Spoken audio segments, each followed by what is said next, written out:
दोस्तों minor economics का एक इम्पोर्टेंट क्वेश्चन है, केंद्रीय बैंक के उद्देश्य एवं कार्यों का वर्णन कीजिए। जो केंद्रीय बैंक है हमारा भारतीय रिजर्व बैंक, उसके क्या उद्देश्य हैं और उसके क्या कार्य हैं, उसके बारे में आपको डिटेल में बताना है। ठीक है, वर्णन करने के लिए कहा जा रहा है। चैनल पर दोस्तों नहीं तो आप लोग चैनल को सब्सक्राइब कर लीजिए, क्योंकि कंप्लीट तैयारी आपका इसी चैनल पर बीए सेंटर पर ही कराया जाएगा। तो आप लोग क्या करें, चैनल को अभी के अभी सब्सक्राइब कर लीजिए और अपने दोस्तों में इस वीडियो को शेयर कर दीजिए। वीडियो पर लाइक जरूर करें, वीडियो पर लाइक करना ना भूलें। आप लोग वीडियो को लाइक नहीं करते तो आप लोग लाइक कीजिए, सब्सक्राइब कीजिए और अपने दोस्तों में इसको शेयर कर दीजिए। समझते हैं हम लोग कि जो केंद्रीय बैंक है उसका क्या उद्देश्य रहता है और उसके क्या कार्य रहते हैं। एक छोटा सा हम लोग पहले भूमिका को लिखेंगे, उसके बाद हम लोग इसके उद्देश्यों को और कार्यों को भी समझेंगे।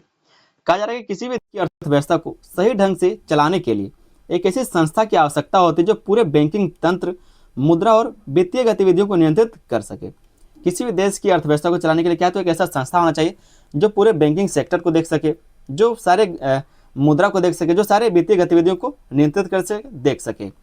इसी संस्था को केंद्रीय बैंक कहा जाता है। ये जो संस्था होती है उसी को केंद्रीय बैंक कहा जाता है। यह देश का सर्वोच्च बैंक होता है और बाकी सभी बैंकों को नियंत्रित करता है। और ये देश का क्या तो सर्वोच्च बैंक होता है, इससे बड़ा बैंक कोई नहीं होता और ये सभी बैंकों को नियंत्रित करने का काम करता है। भारत में यह कार्य रिजर्व बैंक ऑफ इंडिया करता है। जो हमारा भारतीय रिजर्व बैंक है वो ये काम करता है और ये हमारा केंद्रीय बैंक है।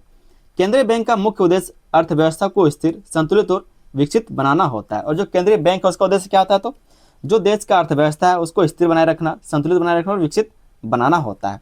क्योंकि यही सारी चीज़ों को देखने का काम करता है, कब महंगाई बढ़ाना है, कब घटाना, ठीक है, कि किस तरह से जो मुद्रास्फीति है उसको कम करना है, ज़्यादा करना है। इन सब बातों को कौन देखता है, सब रिजर्व बैंक ही देखता है।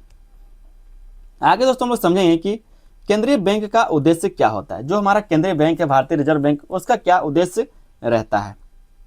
पहला जो इसका उद्देश्य वो है मूल्य स्थिरता बनाए रखना। जो पैसों का कीमत है, जो मूल्य है, उसकी स्थिरता को बनाए रखना।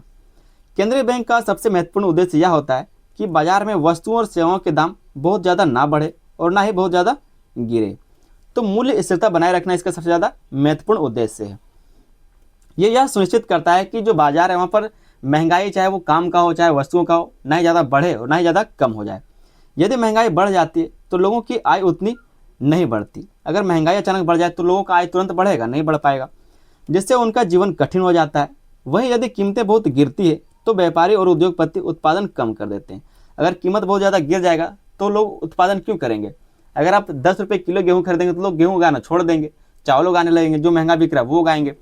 तो लोग, जो व्यापारी है या जो उद्योगपति, वो उत्पादन कम कर देते हैं, जिससे बेरोजगारी बढ़ सकती है। इसलिए केंद्रीय बैंक मुद्रा और ऋण को नियंत्रित करके कीमतों को संतुलित रखने का प्रयास करता है। जो केंद्रीय बैंक है इसी कारण से जो मुद्रा और ऋण है उसको नियंत्रित करके कीमतों को संतुलित रखने का प्रयास करता है, ताकि अर्थव्यवस्था स्थिर बनी रहे, ताकि जो अर्थव्यवस्था देश का वो स्थिर बना रह सके।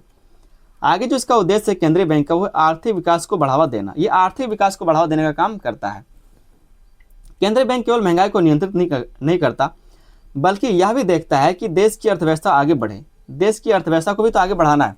अगर ऐसा करे कि केंद्रीय बैंक ऋण का जो कीमत है वो बढ़ा दे, जो ब्याज दर है, जो रेपो दर है वो उसको बढ़ा दे, पैसे देना मना कर दे, पैसे ना देने लगे, तो इससे देश बढ़ पाएगा नहीं बढ़ पाएगा। तो केंद्रीय बैंक केवल महंगाई को नियंत्रित ही नहीं करता, बल्कि यह भी देखता है कि देश की अर्थव्यवस्था आगे भी बढ़े। जब केंद्रीय बैंक ब्याज दरों को कम करता है तो लोगों और उद्योगों के लिए ऋण लेना आसान हो जाता है। तो जो लोग हैं वो अधिक ऋण ले पाते हैं और जो व्यापारी वो क्या करते हैं, अधिक ऋण लेकर के अलग अलग व्यापार को खोल पाते हैं। इससे नए उद्योग लगते हैं, उत्पादन बढ़ता है। इससे क्या होता है, तो नए उद्योग लगते हैं और उत्पादन बढ़ पाता है और देश की आय में वृद्धि होती है। और जो देश का आय, जब उत्पादन बढ़ेगा तो रोजगार भी बढ़ेगा, तो इससे क्या होगा, देश की आय में वृद्धि हो पाएगी। इस प्रकार केंद्रीय बैंक विकास को गति देने में महत्वपूर्ण भूमिका निभाता है। और जो केंद्रीय बैंक है हमारा भारतीय रिजर्व बैंक, वो देश के विकास के लिए गति देने में महत्वपूर्ण भूमिका निभा पाता है। अगला इसका उद्देश्य केंद्रीय बैंक का वो है पूर्ण रोजगार प्राप्त करना। पूर्ण रोजगार प्राप्त करना, ठीक है। केंद्रीय बैंक का उद्देश्य यह भी होता है कि देश में अधिक से अधिक लोगों को रोजगार मिल सके। देश में क्या तो अधिक से अधिक लोगों को रोजगार मिले। जब उद्योग धंधे बढ़ते हैं और निवेश होता है तो नए नए रोजगार के अवसर पैदा होते हैं। अगर नए नए रोजगार उद्योग लगेंगे, नए धंधे बनेंगे, तो नए नए क्या होगा, रोजगार भी आएगा। इसलिए केंद्रीय बैंक ऐसी नीतियाँ अपनाता है जिससे उत्पादन और निवेश बढ़े और बेरोजगारी कम हो। इसलिए पूर्ण रोजगार प्राप्त करना इसका क्या एक उद्देश्य है, ताकि अगर नए नए उत्पादन होंगे, नए नए क्या नीतियाँ लाई जाएंगी, नए नए उद्योग खुलेंगे, तो उससे क्या होगा, रोजगार बढ़ पाएगा और बेरोजगारी कम होगा। अगला जो केंद्रीय बैंक का उद्देश्य होता है वो है विनिमय दर की स्थिरता बनाए रखना। जो विनिमय दर है उसकी स्थिरता को बनाए रखना इसका महत्वपूर्ण उद्देश्य होता है। हर देश की मुद्रा का मूल्य अन्य देशों की मुद्राओं के मुकाबले बदलता रहता है। मतलब कह सकते हैं कि जितने भी देश है सभी का अपना अपना मुद्रा होता है, और जो इंटरनेशनल मुद्रा जैसे कि अमेरिकन डॉलर, तो उस हिसाब से सभी का अपना अपना क्या है तो कीमत घटते बढ़ते रहता है। यदि यह परिवर्तन बहुत अधिक होता है तो आयात निर्यात प्रभावित होता है। अगर इस कीमत में क्या होगा, बहुत ज़्यादा कम बेसी होगा, तो इससे क्या होगा, आयात निर्यात में परिवर्तन देखने को मिलेगा, ये प्रभावित होगा। केंद्रीय बैंक विदेशी मुद्रा भंडार को नियंत्रित करके और आवश्यक कदम उठा करके विनिमय दर को स्थिर रखने का प्रयास करता है, ताकि जो हमारा आयात निर्यात का जो व्यापार है वो सही से चल पाए, जिससे अंतर्राष्ट्रीय व्यापार सुचारू रूप से चलता रहे। ठीक है, तो इसका एक ये उद्देश्य रहा है। पांचों जहाँ पर हम लोग इसके उद्देश्य को देखेंगे केंद्रीय बैंक का, वो वित्तीय स्थिरता बनाए रखना। तो वित्तीय स्थिरता बनाए रखना भी क्या है, तो इसका उद्देश्य केंद्रीय बैंक का। केंद्रीय बैंक का एक महत्वपूर्ण उद्देश्य यह भी है कि देश की बैंकिंग और वित्तीय प्रणाली सुरक्षित और मजबूत बनी रहे। देश का जो बैंकिंग और वित्तीय प्रणाली वो सुरक्षित बना रहे। अगर मान लीजिए कोई बैंक है जो पैसा सबको कर्जा दे दिया और वो बाद में पैसा चुका ही नहीं पाया, निकाल ही नहीं पाया, तो वो क्या दिवालिया घोषित हो जाएगा। तो इसके लिए कहा जा रहा है कि जो केंद्रीय बैंक है, एक महत्वपूर्ण उद्देश्य यह भी रहता है इसका कि देश की जो बैंकिंग और वित्तीय प्रणाली उसको सुरक्षित और मजबूत रखा जा सके। यदि बैंकिंग प्रणाली में कोई संकट आता है तो लोगों का विश्वास कम हो जाता है, जिससे आर्थिक गतिविधि प्रभावित होती है। अगर बैंकिंग सेक्टर में कोई संकट आ जाता है, बैंकिंग प्रणाली में अगर कोई कमी आ जाता है, तो उससे क्या होता है, लोगों का विश्वास कम होने लगता है और इससे आर्थिक गतिविधि प्रभावित होती है। इससे केंद्रीय बैंक बैंकों पर निगरानी रखता है और आवश्यक कदम उठाकर वित्तीय स्थिरता बनाए रखता है। इसलिए जो भारतीय रिजर्व बैंक है वो इन्हीं सब बैंकों पर क्या तो नजर बना के रखता है कि कौन सही काम कर रहा है, कौन गलत काम कर रहा है, किसी को ज़्यादा लोन तो नहीं दे रहा। अगर हमको कोई 50,000 करोड़ लोन दे देगा तो हम कैसे चुका पाएंगे, जब तक मेरा व्यापार नहीं होगा, मेरा व्यापार चलेगा नहीं। अगर हम फ्लॉप हो गए तो दे पाएंगे, नहीं दे पाएंगे। तो ये सब चीज़ दे करके देता है। जो केंद्रीय बैंक है वो कुछ चीज़ों को निर्धारित करता है कि किसको आप कितना पैसा दे सकते हैं। आज अगर आप बैंक में 1 लाख रुपए लेने के लिए जाएंगे तो आपसे जमीन का कागज मांगेगा या फिर डिग्री मांगेगा या फिर नौकरी का कोई पेपर मांगता है, तब जाकर के पैसा देता है। तो वो कुछ चीज़ों को निर्धारित कर देता है जिसके कारण आप क्या तो जो बैंक है वो सुचारू रूप से चल पाए। आगे हम लोग समझते हैं केंद्रीय बैंक के क्या कार्य हैं। केंद्रीय बैंक के कार्यों को हम लोग समझते हैं। पहला है मुद्रा निर्गमन, जिसको बोलते हैं करेंसी इशू। कितना वो इशू करेगा। निर्गमन का मतलब इशू, इशू मतलब वो समस्या वाला इशू नहीं है, ये इशू करने वाला इशू। ठीक है, मतलब निर्गमन करना। केंद्रीय बैंक का मुख्य कार्य देश में कागजी मुद्रा जारी करना होता है। जो कागजी मतलब जो नोट होता है उसको जारी करना होता है। इससे यह नियंत्रित किया जाता है कि बाजार में कितना पैसा होना चाहिए। यदि ज़रूरत से पैसा ज़्यादा हो जाएगा तो महंगाई बढ़ेगी और यदि कम पैसा होगा तो व्यापार प्रभावित होगा। इसलिए केंद्रीय बैंक सावधानी से मुद्रा का निर्गमन करता है। इसलिए जो केंद्रीय बैंक है सब कुछ देख करके क्या करता है तो मुद्रा का निर्गमन करता है, उसको इशू करता है कि कितना नोट छापना है। अगला इसका कार्य है केंद्रीय बैंक का, वह सरकार का बैंक एजेंट का सलाहकार। सरकार का बैंक एजेंट और सलाहकार। केंद्रीय बैंक सरकार के लिए बैंक का काम करता है। जो केंद्रीय बैंक है वो बैंकों के सरकार क्या कहा जा रहा है, जो केंद्रीय बैंक है वो सरकार के लिए बैंक का काम करता है। ठीक है, यह सरकार के पैसों को सुरक्षित रखता है। जो सरकार है उसके पैसों को सुरक्षित रखता है, उसके सभी लेन देन करता है और जब सरकार को धन की आवश्यकता होती है तो उसे ऋण भी देता है। इसके साथ ही केंद्रीय बैंक आर्थिक मामलों में सरकार की सलाह देता है। सरकार क्या है तो सलाह देने का भी काम करता है, जैसे कि महंगाई को कैसे नियंत्रित किया जाए या फिर आर्थिक विकास को कैसे बढ़ाया जाए। तो सरकार का बैंक होता है, ये एजेंट भी होता है और सलाहकार भी होता है। तो सब काम कौन करता है, केंद्रीय बैंक करता है सरकार के लिए। अगला इसका कार्य हम लोग देखेंगे वो है बैंकों का बैंक। ये क्या होता है तो बैंकों का बैंक होता है, बैंकर्स ऑफ बैंक। ठीक है, बैंकर्स बैंक होता है। मतलब जितने भी आप छोटे बैंक देख रहे हैं, जो कमर्शियल वाणिज्यिक बैंक देख रहे हैं, उन सभी बैंकों का बैंक यही है।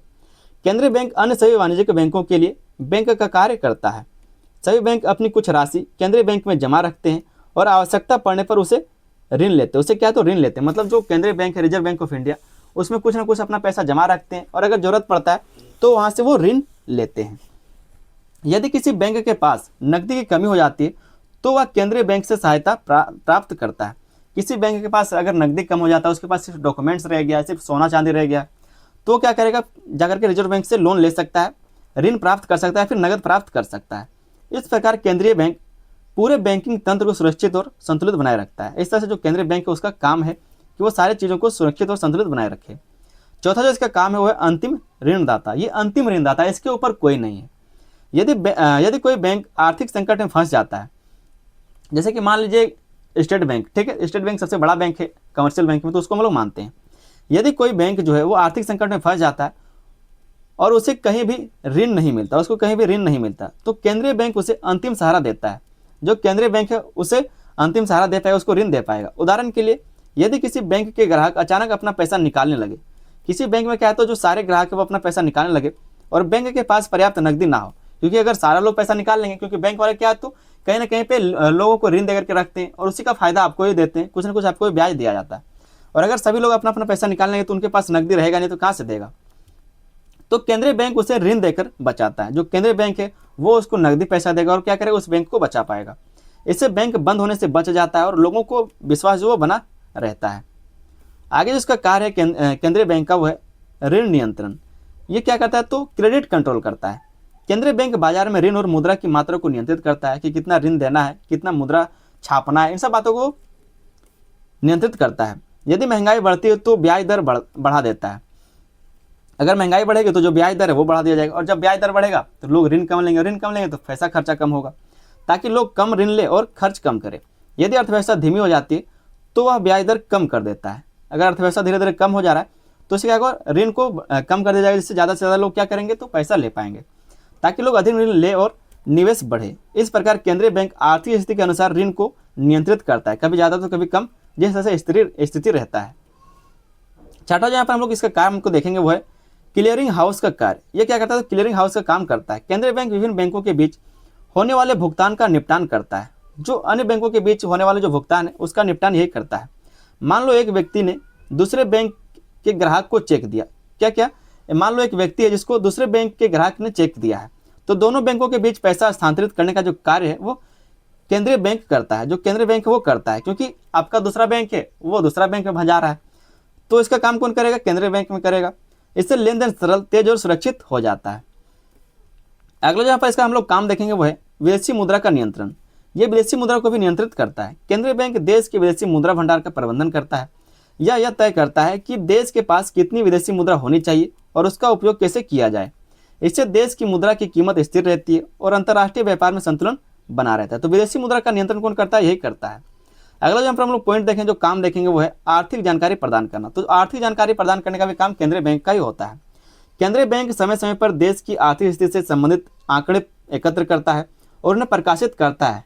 इन आंकड़ों के आधार पर सरकार और अन्य संस्थाएं सही निर्णय ले पाती, इससे आर्थिक योजनाएं बनाने में सहायता मिल पाती। तो इस तरह से इसका कुछ काम होता है। आगे दोस्तों हम लोग छोटा सा निष्कर्ष देख लेते हैं। कहा जा रहा है कि केंद्रीय बैंक किसी भी देश की अर्थव्यवस्था का आधार स्तंभ है। यह न केवल मुद्रा और बैंकिंग प्रणाली को नियंत्रित करता है, बल्कि आर्थिक विकास, रोजगार और स्थिरता को भी सुनिश्चित करता है। भारत में रिजर्व बैंक ऑफ इंडिया इस महत्वपूर्ण भूमिका को निभाकर देश की अर्थव्यवस्था को संतुलित और मजबूत बनाए रखता है। उम्मीद करते हैं दोस्तों क्वेश्चन का आंसर आपको अच्छे से समझ में आ गया होगा। बिल्कुल आसान भाषा में कोशिश किए कि आपको समझा सके, बता सके।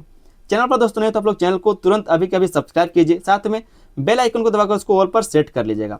वीडियो पसंद आया तो वीडियो पर लाइक कर दे, अपने दोस्तों में इसको ज़्यादा से ज़्यादा शेयर कीजिए। जो भी आपसे छोटे बड़े होंगे सभी को शेयर कीजिए, अपने ग्रुप में शेयर कीजिए, अपने रिलेटिव में शेयर कीजिए अगर वो पढ़ने वाले लोग हैं तो। ठीक है, चलिए दोस्तों मिलते हैं किसी अगली वीडियो में, तब तक के लिए धन्यवाद। जय हिंद।